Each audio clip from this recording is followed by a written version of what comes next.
இங்க கூட வினய் மித்ரா, ரகு வசந்தின்னு 2 ஜோடி இருக்கீங்க. உங்களுக்கு எங்களுடைய அனுபவம் ஏதாவது யூஸ்ஃபுல்லா இருக்கும்னு நினைக்கிறேன்.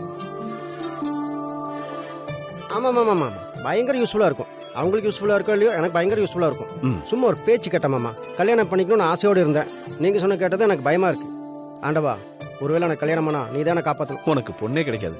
பாசிட்டிவா பேசுங்க மாமா.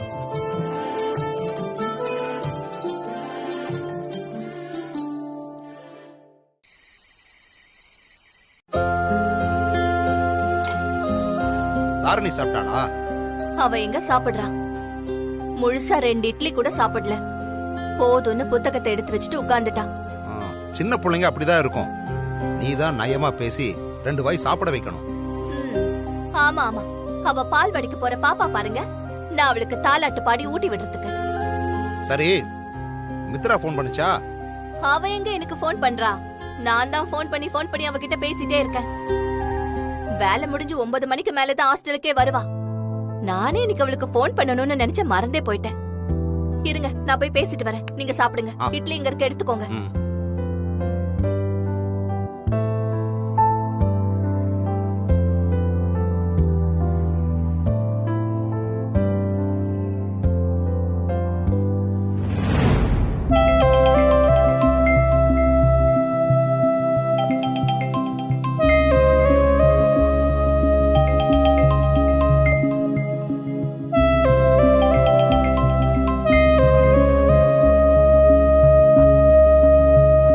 ஹலோமா, சொல்லுமா. நல்லா இருக்கியா மித்ரா? சாப்பிட்டியா? ஆச்சு, சொல்லு. சும்மா தாண்டி பண்ண, நீதான் பேசவே மாட்டேங்கிற. அதான் நாமளாச்சும் போன் பண்ணி பேசுவோன்னு போன் பண்ண. சரி. அப்புறம் மித்ரா, மாப்பிள்ள உனக்கு போன் பண்ணாரா? மாப்பிள்ளையா? யாருமா? என்னடி தெரியாத மாதிரி கேக்குற? வீட்டுக்கு வந்து பொண்ணு பார்த்துட்டு போனாங்கல்ல, அவருதான். ஓ, அவரா? பேசினாரு. ஆமா, என்ன சொன்னாரு? நீதான் நம்பர் கொடுத்தியா? ஆமாண்டி, நான் தான் நம்பர் கொடுத்தேன். அம்மா, உனக்கு கொஞ்சம் கூட அறிவே கிடையாதா? ஒரு பொண்ணு நம்பரை வேற யாருக்கும் கொடுக்க கூடாதுன்னு தெரியாது உனக்கு? யாரோ ஒருத்தர் காட்டி கொடுத்தேன். பொண்ணு பார்த்துட்டு போனவரு வீடு தேடி வந்து கொஞ்சம் நம்பர் கொடுங்கன்னு கேக்குறப்போ இல்ல நாடி சொல்ல முடியும்? நியாயமா பார்த்தா பொண்ணு பார்க்க வந்தப்பவே மாப்பிள்ள பொண்ணு கிட்ட தனியா பேசணும்னு கேப்பாங்க. அந்த பையன் அப்படி எதுவுமே கேட்காம பொண்ணு பிடிச்சிருக்குன்னு சொல்லிட்டாருல. இந்த காலத்துல இப்படி ஒரு பையன் கிடைப்பாரா நமக்கு? ஏதோ உன்கிட்ட பேசணும்னு ஆசைப்பட்டு கேட்டாரு, கொடுத்தேன். போன் பண்ணா 2 வார்த்தை பேசிட்டு வைக்க வேண்டியது தானே. கட் பண்ணா தப்பா நினைக்க மாட்டாரா? அம்மா, முன்ன பின்ன தெரியாதவர்கிட்ட எப்படிமா பேச முடியும்? ஹேய், அவர் என்ன முன்ன பின்ன தெரியாதவரா? உன்னை கல்யாணம் பண்ணிக்க போறவர் தானே. நீ வேணா அப்படி நினைச்சுக்கோ, என்னால முடியாது. நான் பேச மாட்டேன். எனக்கு வர கோவத்துக்கு உன்னை என்ன பண்றதுனே தெரியல. அம்மா வச்சேன்னு பாக்குறேன், இல்லனா என்ன சொல்லுவேன்னு எனக்கே தெரியாது.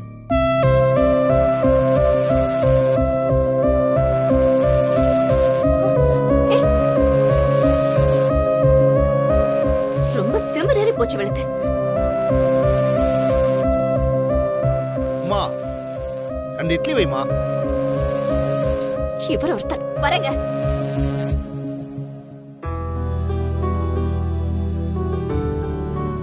எடுத்து வை. ஏன் பக்கத்துல இருக்கிற இட்லியை கூட எடுத்து வச்சுக்க முடியாதா உங்களால? இந்த மாதிரி ஒரு கூட்டத்துல வந்து மாட்டிக்கிட்டு கஷ்டப்படணும்னு என் தலையில எழுதியிருக்கு. வேற என்னத்த பண்றது?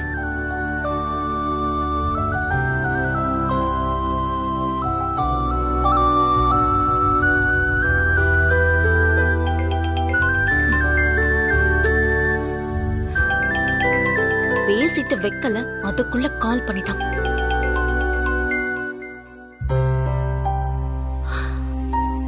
ஹலோ ஹலோ, நான் சந்துரு பேசுறேன். எழுத்து. சொல்லுங்க. என்னங்க கால் யூ லேட்டர்னு மெசேஜ் பண்ணிட்டு கூப்பிடவே இல்ல. இப்ப வரைக்கும் வெயிட் பண்ணி பார்த்தேன், நீங்க கூப்பிடவே இல்ல. அதான் நானே கூப்பிட்டுட்டேங்க. சாரிங்க, எனக்கு இங்க கொஞ்சம் ஒர்க் பிஸி, அதான் பண்ண முடியல. சரி, என்ன விஷயம் சொல்லுங்க. ஒண்ணு இல்லங்க, அன்னைக்கு வீட்ல பொண்ணு பார்க்க வந்தப்ப கூட உங்ககிட்ட பேச முடியாம போயிடுச்சு. பெரியவங்களா பார்த்து நம்மள பேச சொல்லுவாங்கன்னு பார்த்தேன், ஆனா சொல்லவே இல்ல. அதான் நீங்க நான் வந்து பேசுவேன்னு எதிர்பார்த்துட்டு இருந்திருப்பீங்க. நீங்க ஏமாந்துட கூடாதுல, அதான் பேசலான்னு கால் பண்ணேன்.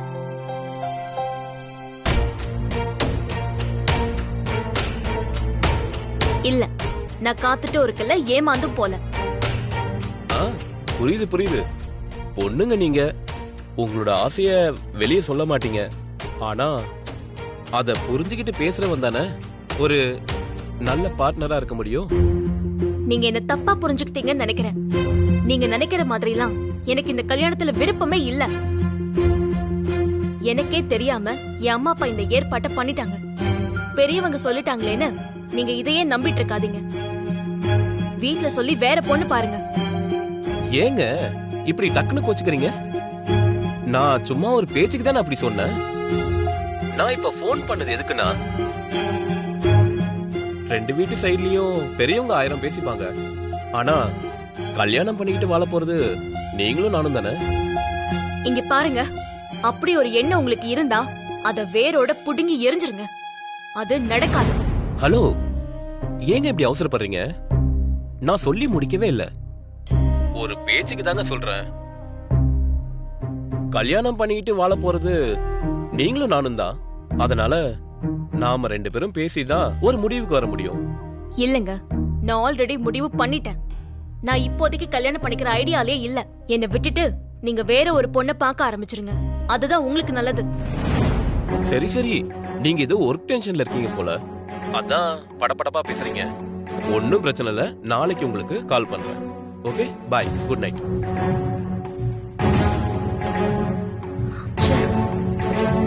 இருக்கிற டென்ஷன் பத்தாதுன்னு இவன் வேற.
Good night Vasu. என்னங்க, கொஞ்ச நேரம் பேசிட்டு இருக்கலாம்ல? ஹே, டைம் ஆச்சுமா. எதுவா இருந்தாலும் காலையில பேசிக்கலாம். நீ தூங்கு. என்ன தூங்கு? இன்னைக்கு என்ன நாளுங்கிறத அதுக்குள்ள மறந்துட்டீங்களா? கல்யாணம் ஆகி 30 வருஷம் ஆச்சு. நினைச்சு பார்த்தா ஏதோ நேத்து நடந்த மாதிரி தான் இருக்கு. கண்ணை மூடி கண்ணை திறக்கிறதுக்குள்ள 30 வருஷம் ஆயிடுச்சுல்ல. வசு, உனக்கு ஞாபகம் இருக்கா? 30 வருஷத்துக்கு முன்னாடி இதே நாள் பல கனவுகளையும் எதிர்பார்ப்புகளையும் இலக்குகளையும் சுமந்துக்கிட்டு புதுசா ஒரு பயணத்தை நாம ஆரம்பிச்சோம். ஆனா அதெல்லாம் காலப்போக்கில் நீர்த்து போய் 30 வருஷம் கழிச்சு அதே நாள். ஆனா அந்த கனவு இலக்குன்னு எதுவுமே இல்லாம, ஆனா வாழ்க்கையில வெறுமையா அந்த காலத்தோட ஓட்டத்துக்கு நாமளும் ஓடிட்டே இருக்கோம். இதையெல்லாம் பார்க்கும்போது காமெடியா தான் இருக்குல்ல? இதுல என்னங்க காமெடி? உங்களுக்குன்னு கனவு, எதிர்பார்ப்பு, இலக்குன்னு இருந்ததுனாலதான் நாம இன்னைக்கு இந்த இடத்துக்கு வந்து சேர்ந்திருக்கோம். லைஃப்ல இதுதானேங்க வெற்றி, இதுதானேங்க சந்தோஷம். அப்படிதான் நினைச்சு ஓடிக்கிட்டு இருந்தேன். ஆனா இதெல்லாம் வெற்றி இல்ல, சந்தோஷம் இல்லைன்னு இப்ப தோணுது வாசிக்கு. ஆனா ஒரு திருப்தி. என்ன நம்பி வந்த உன்னை இப்ப வரைக்கும் நான் சந்தோஷமா வச்சிருக்கேன்னு நினைக்கிறேன். அது மட்டும்தான் எனக்கு ஆறுதலா இருக்கு. இந்த 30 வருஷ வாழ்க்கையில உனக்கு குறைன்னு ஏதாவது வச்சிருக்கனா? எனக்கு என்னங்க குறை? நான் ராணி மாதிரி இந்த வீட்ல வாழ்ந்துட்டு இருக்கேன். ஆனா வினயோட வாழ்க்கைய நினைச்சாதான் எனக்கு கஷ்டமா இருக்கு. அது ஒன்னும் ப்ராப்ளம் இல்ல வாசு. அவன் அந்த நோயில இருந்து மீண்டு வந்து முழு ஆயுளையும் வாழ்ந்து முடிப்பான். எனக்கு அந்த நம்பிக்கை இருக்குமா? எனக்கும் அந்த நம்பிக்கை இருக்குங்க. ஆனா இந்த 2 நாளா அவன் நடந்துக்கிற முறையும் பேசுறதையும் வச்சு பாக்கும்போது கஷ்டமா இருக்குங்க. இதெல்லாம் டெம்பரரி ப்ராப்ளம் வாசு. நான் தான் சொன்னேனே, அவனுக்கு எமோஷனல் ஸ்டெபிலிட்டி குறைஞ்சிட்டு இருக்கிறதுனால தான் அவன் இப்படி பண்றான்னு. ஆஹா, எனக்கு என்னமோ அதெல்லாம் காரணம் இல்லைன்னு தோணுது. அப்புறம் வினய்க்கும் மித்ராவுக்கும் ஏதோ பிரச்சனைன்னு நினைக்கிறேன். அதனாலதான் இப்படி எல்லாம் நடந்துக்கிறான். வாசு, வினய் இப்படி நடந்துக்கிறது நமக்கு என்ன புதுசா? திடீர்னு இப்படி எடுத்தறிஞ்சு பேசுவான், அப்புறம் நம்ம கையை புடிச்சுக்கிட்டு அழுதழுத சுத்திக்கிட்டு சாரி சொல்லுவான். நீ இதெல்லாம் பெருசா எடுத்துக்காத வாசு. இல்லங்க, இதுக்கு முன்னாடி வினய் அப்படி நடந்துக்கிட்டாலும் அதுக்கும் இதுக்கும் நிறைய வித்தியாசம் இருக்கு. இந்த மாதிரியான ஒரு நல்ல நாள்ல அவன் தான் முன்னாடி நின்னு எல்லாத்தையும் பண்ணுவான். அதுவும் நம்ம சம்பந்தப்பட்ட விஷயம்னா சொல்லவே வேணாம். சின்ன குழந்தை மாதிரி குஷி ஆயிடுவான். ஆனா இன்னைக்கு அவனே இப்படி பேசுறத பாக்கும்போது என்னால நம்பவே முடியலங்க. அவனுக்கு ஏதோ வேற பிரச்சனை இருக்குங்க. சரி வாசு, நீ சொல்ற மாதிரி வினய்க்கும் மித்ராவுக்கும் பிரச்சனை இருக்குன்னே வச்சுக்குவோம். புதுசா கல்யாணம் பண்ணவங்களுக்கு இது நடக்கிறது நார்மல் தானே? இன்னைக்கு இருக்கிற பிரச்சனை விடிஞ்சா சரியாயிடுமா? இல்லங்க, இது ஏதோ புதுசா கல்யாணம் பண்ணிக்கிட்டவங்களுக்கு இடையில வந்த பிரச்சனை மாதிரி எனக்கு தெரியலங்க. வேற ஏதோ நடந்திருக்க. நான் என்ன சொன்னாலும் நீ நம்ப போறதில்ல. நீ நினைக்கிற மாதிரி வேற ஏதோ ஒண்ணு நடந்திருக்குன்னு வச்சுக்குவோம். அது மித்ராவுக்கு தெரியும்ல. வினய் தான் நம்ம கிட்ட என்ன பிரச்சனைன்னு சொல்ல மாட்டான். மித்ரா சொல்லுவாள்ல, அவகிட்ட கேளுமா. நீங்க சொல்றது சரிதான். நான் கேட்டா மித்ரா எதையும் மறைக்க மாட்டா.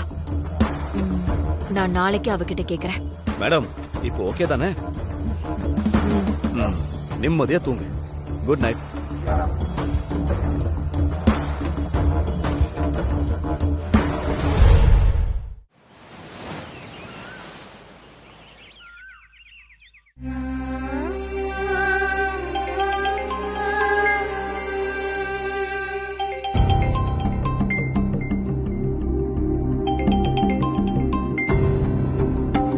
ஹலோ.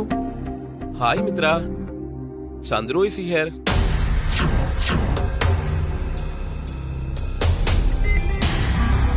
என்ன மித்ரா, சத்தத்தை காணோம். How are you? என்ன விஷயம் சொல்லுங்க. உங்க ஊர்ல ஹலோ சொன்னா திரும்ப ஹலோ சொல்ற பழக்கமே இல்லையா என்ன?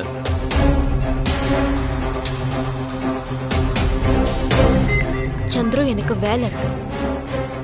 என்ன விஷயம் சொல்லுங்க, இல்லனா போனை வைங்க. இல்ல மித்ரா, நான் கால் பண்றது எதுவும் உங்களுக்கு டார்ச்சரா இருக்கா என்ன? ஆமான்னு சொன்ன இனிமே கால் பண்ண மாட்டீங்களா? ஏய் சரி, இனிமே உங்களை டிஸ்டர்ப் பண்ண மாட்டேன். ஆனா ஒரு கண்டிஷன். என்ன கண்டிஷன்? நான் இப்போ எங்க இருக்குன்னு சொல்லுங்க. சுத்தி வளைக்காம விஷயத்த சொல்றீங்களா, இல்லனா காலை வைக்கவா? Hey cool cool.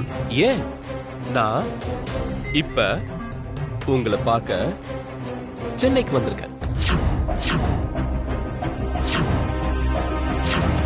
எங்க இருக்கீங்கன்னு சொல்லுங்க, நானே வந்துடுறேன். உடனே உங்ககிட்ட பேசணும். என்கிட்ட பேச என்னங்க இருக்கு? நீங்க எங்கேயும் வர வேண்டாம். எனக்கு இதுல விருப்பம் இல்ல. எனக்கு விருப்பம் இருக்கு மித்ரா. நான் ஏங்க உங்களை பார்க்கணும்? அதான் எனக்கு பிடிக்கலன்னு சொல்றீங்கல்ல, அத நேர்ல வந்து சொல்லுங்க, நான் போயிடுறேன். இனி உங்களை தொல்லையே பண்ண மாட்டேன். எனக்கு நிறைய வர்க் இருக்கு, என்னால எங்கேயும் வர முடியாது. பாய். ஹே மித்ரா, இதுவும் பதிலா? ஆமா, இனிமே எதுவா இருந்தாலும் அம்மா அப்பா கிட்டயே பேசிக்கோங்க. எனக்கு கால் பண்ற வேலையெல்லாம் வேணாம்.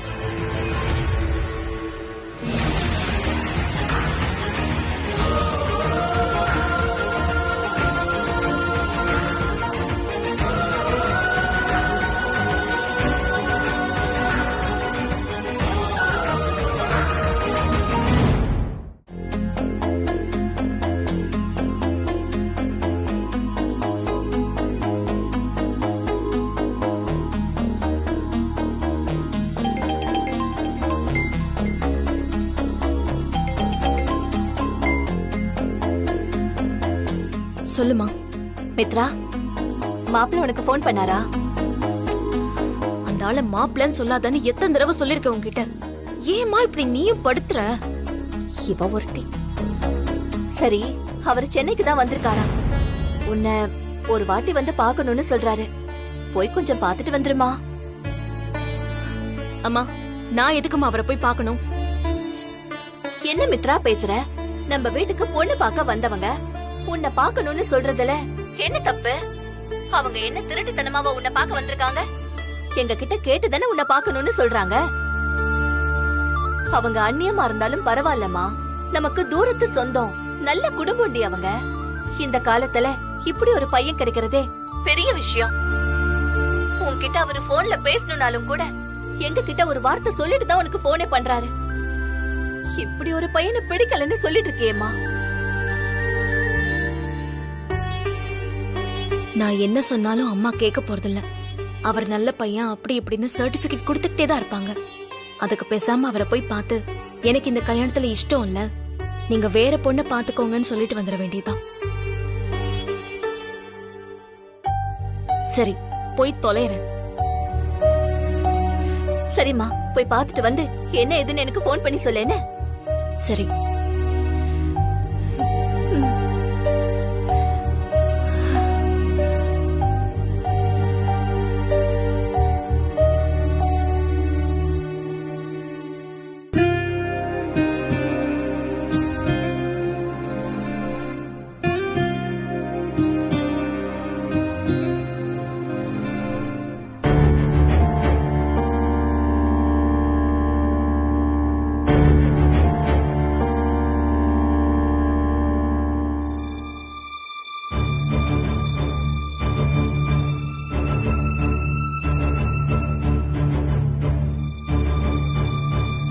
எங்கம்மா கிளம்பிட்ட?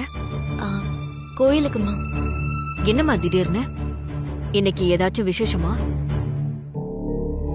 அதெல்லாம் ஒண்ணும் இல்லம்மா. இன்னைக்கு சனிக்கிழமைல பெருமாள் கோயிலுக்கு போலான்னு. அதுவும் இல்லாம மனசுக்கு ஒரு மாதிரி இருக்கு. கோயிலுக்கு போயிட்டு வந்தா நல்லா இருக்கும்னு தோணுச்சுமா, அதான். போறது பெருமாள் கோயிலுக்கு, ஆனா நாமும் போடுறது நமக்கு. நல்ல வேலை ஞாபகப்படுத்தினமா. நானே கோயிலுக்கு போகணும்னு தான் 2 நாளா நினைச்சிட்டு இருந்தேன். கொஞ்சம் வெயிட் பண்ணு மித்ரா, நானும் கிளம்பி வரேன். அம்மா, உங்களுக்கு எதுக்குமா சிரமம்? எது சிரமமா? இதுல என்னமா இருக்கு? அதுக்கு இல்ல, அது வந்து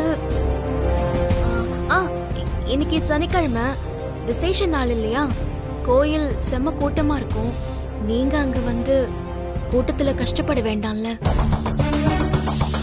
அதெல்லாம் ஒரு கஷ்டமும் இல்ல. நீ கொஞ்ச நேரம் இரு, நான் வந்துடுறேன். ஐயோ போச்சு, வாசுகி அம்மா வேற வரேன்னு அடம் பிடிக்கிறாங்களே.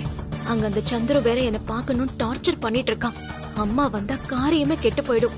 கடவுளே, நமக்கு மட்டும் ஏன் தான் இப்படி எல்லாம் நடக்குதோ? ச்சே.